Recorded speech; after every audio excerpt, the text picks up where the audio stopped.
माता पिता की बहुत लाडली थी। 3 बड़े भाइयों की बहन थी। कोई भी चीज मांगने पर उसी वक्त सामने हाजिर हो जाती। पूरे परिवार में रोब था उसका।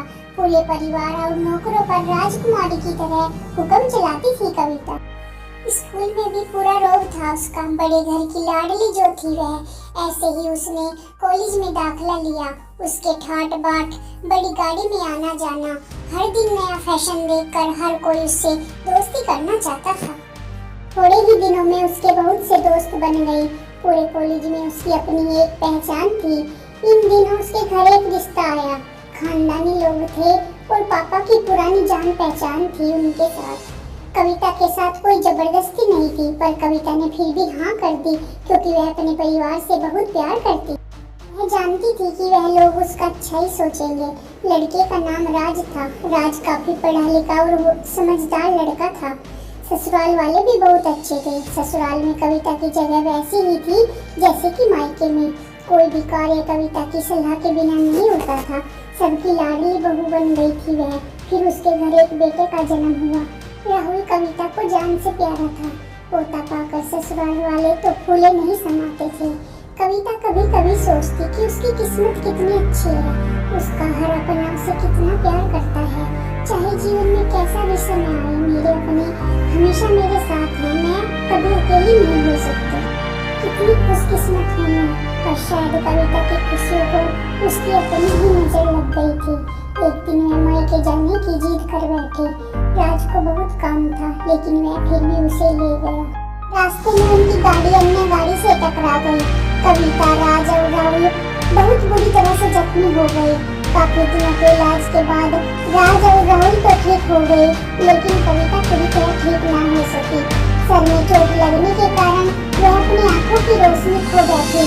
अब कविता की किस्मत जैसे उल्टे पांव चलने लगी। मायके वाले कुछ दिनों तक उसे मिलते आते रहे। फिर कभी कभार फोन ही करके पूछ लेते कि अब कैसी हो। धीरे धीरे से सिलसिला भी कम हो गया। ससुराल वालों की सहानुभूति भी कम होने लगी। घर में किसी को पास बैठने के लिए कहती तो जवाब मिलता, बहुत काम है, अब तुम भी हाथ नहीं बता सकते। राज भी बहुत चिड़चिड़ा हो गया था।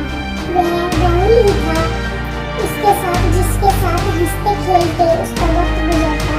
एक दिन कविता के हाथ से कुछ सामान गिर गया, जिसकी वजह से राहुल को हल्की सी चोट लग गई।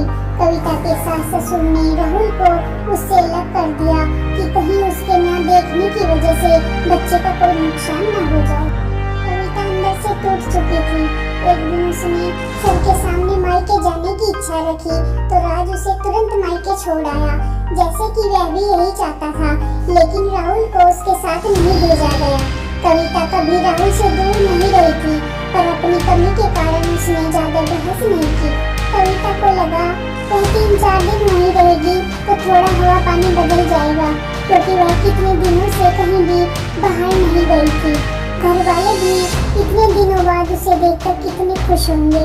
कविता के घर पहुंचने पर सब लोग बहुत खुश हुए। खाने में सब कुछ कविता की पसंद का ही बना था।